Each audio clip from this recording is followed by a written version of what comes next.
Happy hump day to everyone. It is Wednesday. That means it is time for Bet. A little studio change back in our old stomping grounds. Here's Studio 2 in the link above the Las Vegas Strip at Caesars Palace. Tyler Fulghum got a whole cast of characters who are set to join us throughout the day. Erin, Dolan, Anita Marks, Tim Bontemps going to join us because the Sixers are back in action tonight. Don't know if you noticed, but the James Harden, Joel Embiid experience working out pretty good so far. So while Fortenbaugh is still on vacation, gallivanting about, we're going to have some fun here today, not just hopping in on the hardwood, but the UFC mat with a Masvidal Covington matchup, Arnold Palmer invite down at Bay Hill on the links. We'll tee off tomorrow. If you want any and all of our wagering, advice, conversations, and content, bottom of your screen. Check out that link, youtube.com/ESPN Sports Betting. Subscribe to that channel, too. It'll make it easier for you to consume that because your YouTube feed will be automatically populated with the content we put there. All right, let's welcome in our first guest today, none other than the venerable Tim Bontemps, who has the live shot set up perfectly there, Tim. Looks like you're ready for tonight's action in the NBA hardwood. We'll get to that in just a second, but we're going to have you play the good word for maybe the first time here on Bet. So appreciate you flexing your vocabulary and dictionary muscles up there. I'm going to start in college basketball for you, Tim. I'm going to read a statement, and the first word that pops into your head, or the most significant word that pops into your head, feed it to me. The Kentucky Wildcats, Tim, are now 8-1 to win the NCAA tournament. Your good word for that statement is? Unlikely. I mean, look, I get that the Wildcats are 7th ranked in the country. I get that they've got a deep team. We've seen John Calipari make runs in the playoffs before, or in the tournament before. But as an NBA guy, I look at Chet Holmgren with the number 1 seeded Gonzaga Bulldogs. I look at Paolo Banchero with Duke. I look at Jabari Smith with Auburn. I would say all 3 of those teams, just from an NBA standpoint, I think are more likely to make a run. So I'll say unlikely on that one. All right, I kind of agree with that. Kentucky, I'm surprised to see them with 8-1 odds. It is Coach Cal, and they are a good team. But I'm just going to put these 3 letters, the acronym SEC. And I think that's why they are 8-1. This is a really good basketball conference now. With the ACC being down, you could say the SEC is the best and or deepest league in all of college hoops. Kentucky is one of 5 teams ranked inside the top 25. You have Auburn, Kentucky, Arkansas, Tennessee, and Alabama. I think this is a league, Tim, that could get 8, maybe 9 teams into the dance if someone makes a deep run in the conference tournament. So the SEC, I think, being such a great league is why the bellwether program, the Diamond Gem program of the basketball conference is 8-1, although I kind of agree there are teams that make a little bit more sense to me as to why they would be more likely or a better bet to win the NCAA tournament. All right, let's get now to your wheelhouse and something we're going to talk about in further detail, but I want a good word here on James Harden tonight against the Knicks. Plus 375 to record a triple-double, something he did just a few days ago against this team at Madison Square Garden. I'll say storybook, because it would be a storybook thing for him to come in here to the Wells Fargo Center in his debut with the Sixers and put up a triple-double. Now, we've seen James Harden put up a ton of them in the past. When he got that triple-double on Sunday, he said his whole team was yelling at him to get the 10th rebound, and he just kind of nonchalantly grabbed it because he's gotten a bunch of them. It wasn't something he worries about. But I think when you look at the hype that's going into this game, the amount of attention that's on it, and frankly, the fact that they're playing the Knicks again, the team that's not very good, I do think that while I would like 375 be a little higher, I think if you are trying to put a little juice on this game, it is an interesting bet to think that he could go and get it again and really put on a show for the fans here in his home debut. Tim, I don't know if you're a fan of the movie Super Troopers, but in one scene, of course, well, then you know the game, The Repeater. And that's my word here, repeat. Because, as I mentioned, this is something Harden just did against this very team 2 or 3 nights ago at Madison Square Garden. We know that's the Mecca, and we know players like Harden want to put on a show for that crowd there in New York City. Now he gets to try and put on a show for his new homegrown fans at Wells Fargo. And plus 375, I don't love the price, but I do think it's fairly likely that Harden has a triple-double. We know the points will be there. We know the assists will be there. Will Embiid and Tobias Harris allow him enough rebound opportunities? Because those are great rebounders at their spot. I will say this. The Knicks have been playing wretched defense, so I'm expecting this to be kind of a fast-paced game for this Sixers team where they score a lot of points. Their team total is 117.5. I think they score 125-plus again like they did last time. The rebounds worry me a little bit, but the repeater from Super Troopers is the word here. Meow. All right, Timmy, let's get into tonight's matchup with this Sixers team, this new-look Sixers squad that has caught the attention, I imagine, of a lot of other NBA teams around the league because of what they have done. If you look in the Eastern Conference specifically, they're plus 360 to win that conference, go to the NBA Finals. That's the third shortest odds in the league in the conference behind, of course, the defending champion Milwaukee Bucks and that Nets team that no one can seem to figure out. They've looked impressive with James Harden. Would you play the Sixers to win the East at this price? I would not. And the team I actually would play is the Miami Heat, the team with the fourth shortest odds that are at 5-1 right now. I don't really understand why people are sleeping on the Heat. I mean, look, the Nets are a disaster. The idea that they're the second favorite right now in the East when they're routinely losing by 40 points and they can't get their guys on the court, I understand they have a bunch of star names. I think that is insane. Milwaukee, I do still think is the favorite. We'll see what happens with the Sixers team. Obviously, they've gotten off to a good start, but the Miami Heat have the best record in the East. They have one of the best defenses in the league, and they have a team that is perfectly suited to adapt to the Heat culture. You add guys like Kyle Lowry and PJ Tucker. They are on a string as a group. I thought they would be a team that'd be better in the playoffs than the regular season. They've had a ton of injuries. It hasn't mattered. They have arguably the best coach in the league in Eric Spoelstra. So to me, if I'm looking for some value in the odds, I think Miami should be right up there at the top in terms of where they should be in terms of the odds. The fact that they're 5-1, fourth in the East, I think if you're looking for a value play right now to see for somebody to win down the road, I think Miami's the play, not Philly. Jamie B, I love that because the Heat are absolutely awesome. Tonight we'll have a great test against those defending champion Bucks. They'll be without Kyle Lowry, but they're on the road and they get a win there. And Bam Adebayo continues to be the closest thing that we have in this universe to a Giannis stopper. We've seen him make Giannis uncomfortable in postseason before. So I love the Heat, especially at that price, because they can D up, and they got a closer who always is having coffee, and Jimmy Butler for the postseason. All right, Tim, Anita and Erin were debating this on Monday's show. I wasn't around, but the prevailing sentiment from some is that James Harden's introduction into this rotation could actually hinder or hurt Joel Embiid's MVP chances. We know he's the favorite at even money, and this guy's been awesome all season long, but Harden is a ball-dominant guy, would seemingly take away some usage and touches. So from your perspective, are you hearing anything from those in the media who would make this vote about Harden potentially hurting the MVP chances of Embiid? Well, Embiid was slightly ahead of Nikola Jokic in the last straw poll that I did, which we've talked about before. And I think that really what this is going to come down to is how many wins the Sixers get over the next several weeks. They have one of the hardest schedules in the Eastern Conference, in the league, I should say, in the month of March. And after tonight's game against the Knicks, obviously they've started off playing, Minnesota and then the Knicks twice. They have a stretch of games where they play Miami, Chicago, Brooklyn, Denver, Dallas, Toronto, Milwaukee, Phoenix. Like, they have a ton of big name, really good teams through the rest of the month of March. If they win a bunch of those games and they stay in the mix at the top of the Eastern Conference standings, I think Joel Embiid has the narrative behind him. I would feel pretty good about his chances of winning the MVP award. On the other hand, if they lose several of those games, they slip down the standings a little bit. And by the way, the Denver Nuggets get Jamal Murray and Michael Porter Jr. back, and they have the easiest schedule in the NBA in March. They could reel off a ton of wins, move up the standings, and potentially Jokic could win. So I think that really this is going to come down to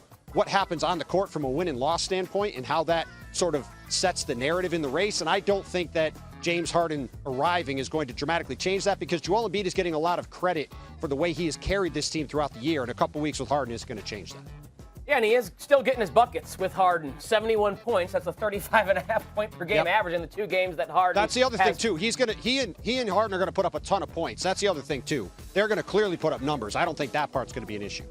So the stats can remain gaudy, it appears, even with Harden, who will get him easy looks. And of course, the two will live at the free throw line.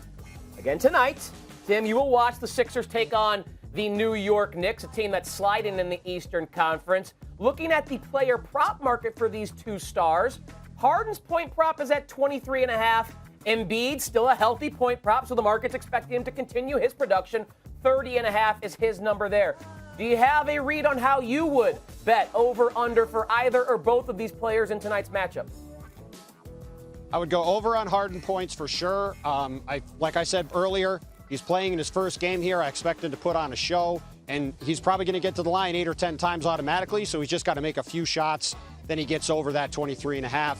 I'm a little less confident about Embiid. I think he's going to live at the line again, but this could be a blowout. 30 points is a lot. You know, I would lean over if I had to pick one way or the other on that. And you said it earlier when you were talking about the triple-double number. I don't know what his assist over-under number is today, but I like the over on that for James Harden. I think he's going to get a ton of assists every game for the Sixers team. I think he has a chance to lead the league in assists. He's right now about a half assist behind Chris Paul.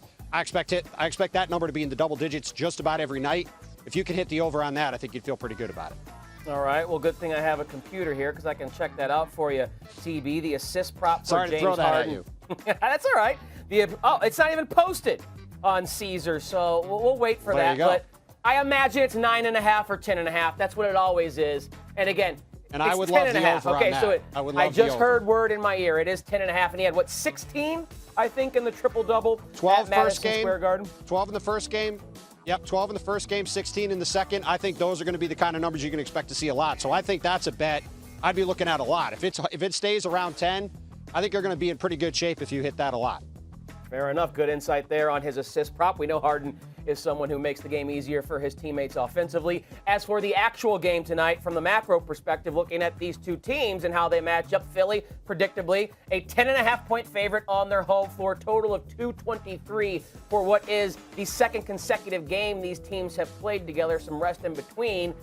Any read for you, Tim, on side or total? I really like the total over, like you said earlier. The Sixers, in general, are going to score a ton of points every night. I think their over is like the assist number for James Harden, a pretty decent bet to sort of consistently come back to if you like the number. And this Knicks team doesn't guard anyone, so I expect this game to be pretty high scoring. I'm always a little wary about point total lines in NBA games because, as you well know, the fourth quarters of these games, even in blowouts, can get very wonky, especially with the three-point shot now. You could see 25-point leads go down to 5 in a couple minutes. But that being said, if I had to pick one way or the other on that, I think this is going to be a celebratory night here in Philly. I think the Sixers are going to win pretty big, and I would like the over on the 10.5. Tim Bontemps, our guy from Philadelphia. Should be a fun one tonight with the Sixers and the Knicks. Tim, I need you to smile for the camera right now, and I need our producers to get a shot of that and Photoshop a beard over you like James Harden, because you, my friend, giving us the biggest assist here today due to technical difficulties for Erin. You filled in big time for the first 12 minutes of this show and helped us get it off the ground. So thank you, TB, and enjoy tonight's game. Anytime, what I'm here for. Have a good show.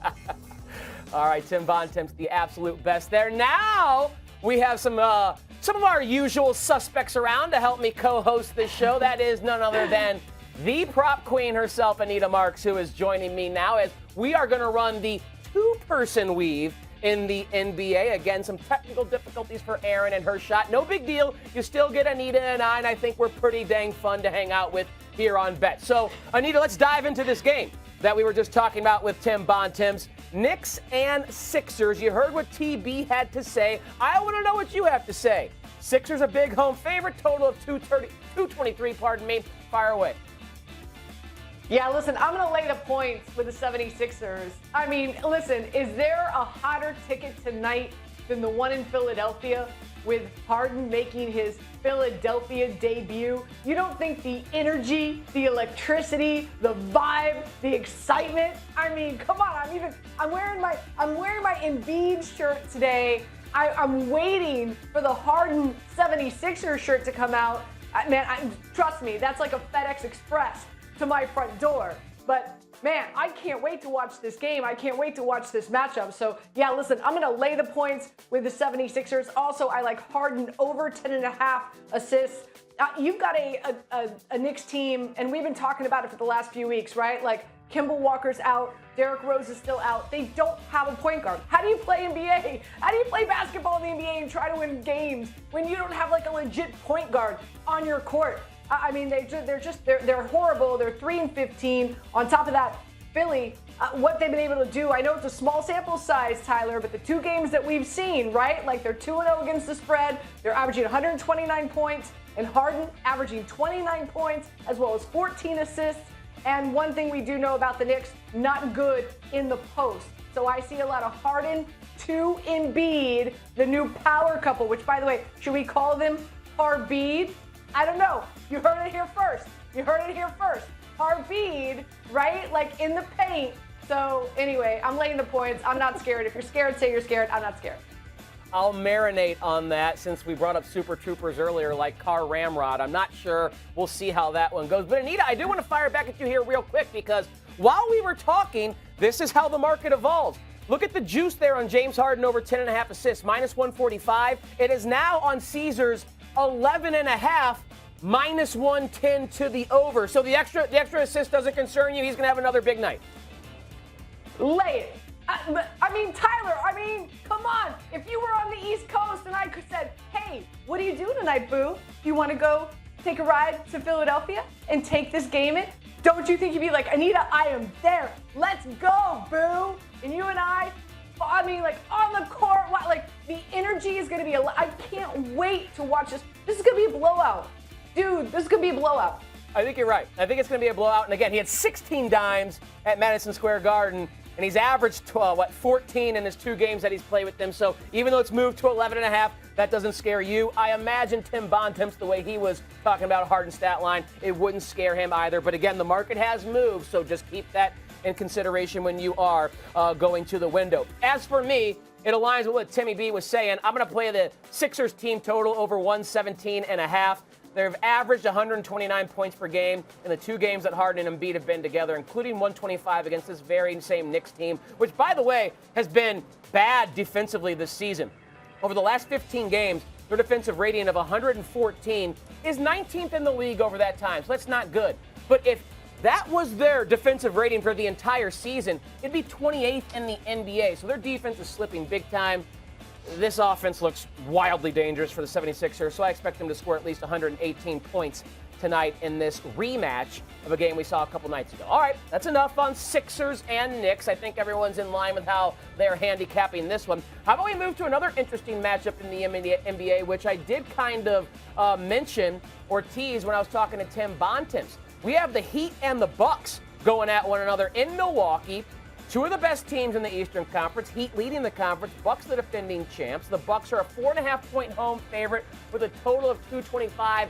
Kyle Lowry will be out for the Heat, but that's about the only roster news of note. Anita, how are you approaching this one? So let me get this straight. I get the Heat plus the points, right? Bueno? Sign me up all day, Tyler. Sign me up all day. Are you kidding me? And I have some prop bets here that I like as well. As we know, Kyle Lowry is out. What does that mean? Gabe Vincent is going to be the point guard of the day du jour. So therefore, I'm going over 10.5 points for him. And also, I'm going to go Giannis under 27.5 points, and I'll tell you why. Listen, this is a Heat team. They've won 4 straight. They've won 9 of their last 10 games. And this is a revenge games for them. Don't forget, of course, is what we know what the Bucks did to them in the postseason. So I think they're going to be playing with a little added juice. Here's the crux of why I really like the Heat tonight.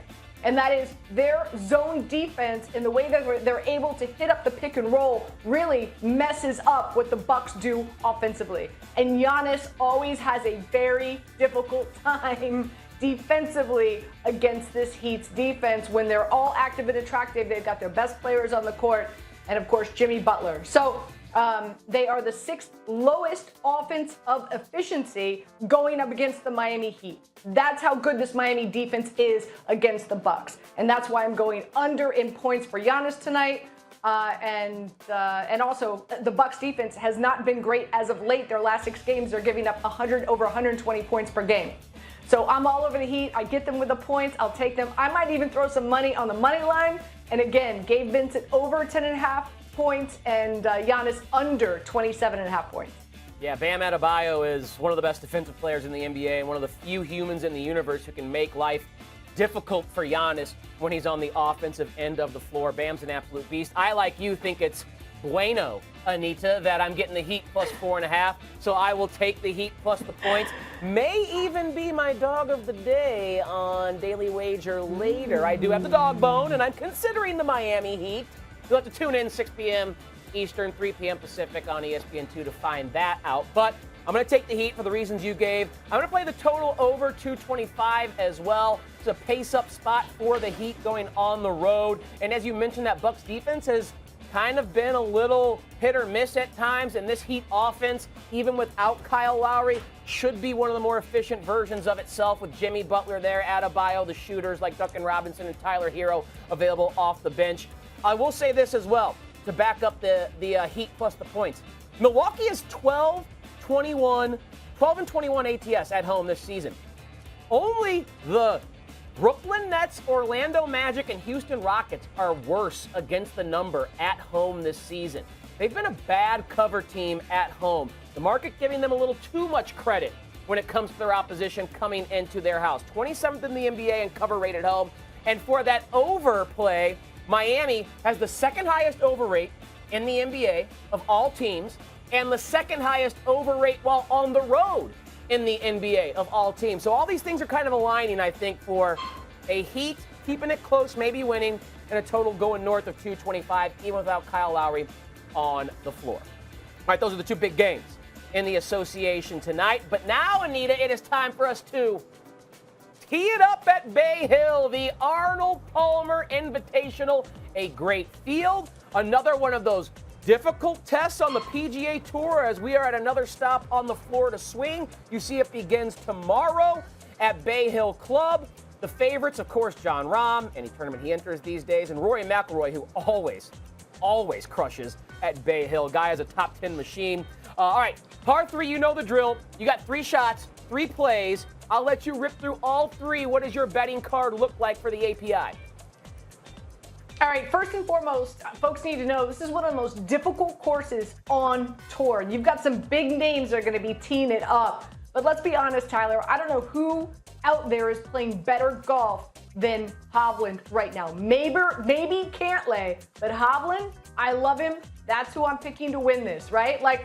3 wins in 6 starts. His iron play is on point, and that's one of the biggest metrics, his strokes gained on approach. Not only that, and that is proximity to the hole, because your approach shots are anywhere between 180 to 200 yards out, and the greens are so tricky. They're Bermuda. They're rolling at 13, 14.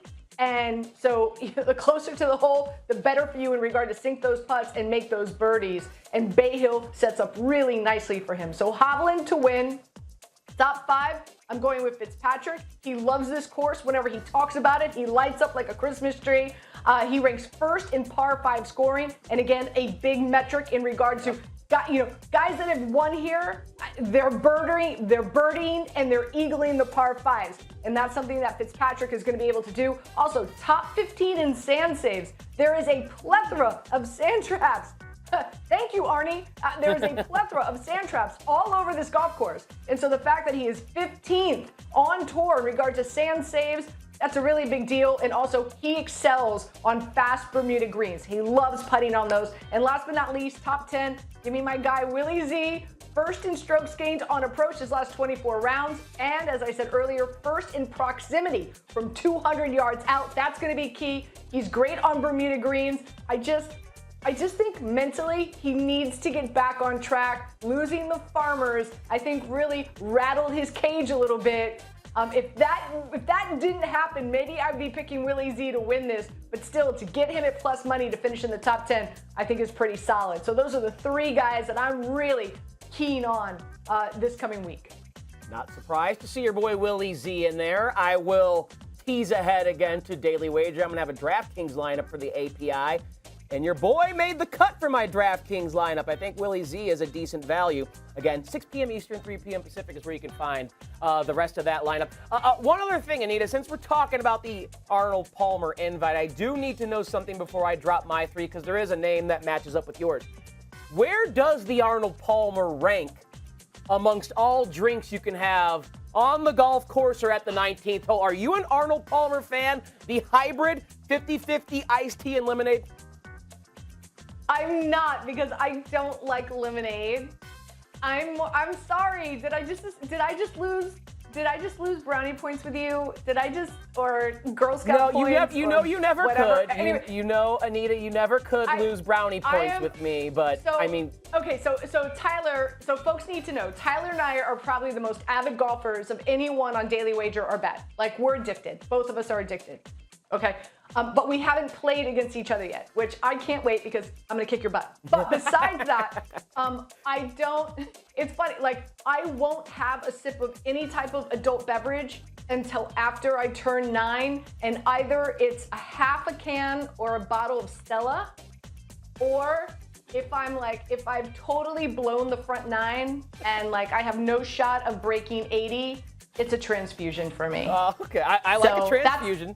Just so you know, that's how I roll. We will wager, once you finally make it out to the desert, a transfusion on our round, and I'm sure I will be giving you strokes, or I'll be getting strokes from you. Sorry, Anita, because I know that you're a baller on the golf course. So we'll figure out the Arnold Palmer situation, because I think that's one of your worst takes, but I still love you, girl. All right, my 3, par 3, API. 3 guys to win. And again, you can chop this up, turn them into top 5, turn them into top 10s, top 20s, however you want to wager. But 3 guys I think that are good candidates to win at the API. Let's start with Paul Casey. I'm going to go right back to my guy, 33-1 on Caesars. 4th in this field on strokes gained on approach, such a vital key statistic to have success at this particular course. Has 2 wins in Florida in his career. He likes playing down in Florida. Was T10 at this event last year.